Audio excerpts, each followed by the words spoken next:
लक्ष्मण हाकेजी, काय नेमका हा आक्षेप आहे तुमचा? हे बघा, ज्या प्रणितीताई शिंदे सोलापूर लोकसभा मतदारसंघाचं प्रतिनिधित्व करतात, त्या सोलापूर लोकसभा मतदारसंघामध्ये बहुसंख्य विजयंती ओबीसी वर्ग आहे. त्या माणसांना त्यांनी विचारलं का की जरांगे पाटील ओबीसी मधूनच आरक्षण मागतायत आणि मी त्यांना पाठिंबा द्यायला चालले.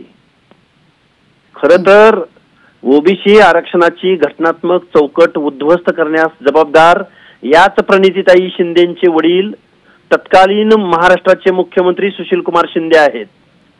2004 ते 5 दरम्यान मराठा कुणबी आणि कुणबी मराठा या संदर्भातला जो गव्हर्नमेंट रिझोल्यूशन ज्या मुख्यमंत्र्यांनी पारित केला या महाराष्ट्रामध्ये, त्या मुख्यमंत्र्यांचं नाव आहे सुशीलकुमार शिंदे, की ज्यामुळे या महाराष्ट्रामधील ओबीसीचं आरक्षणाची चौकटच उद्ध्वस्त झाली.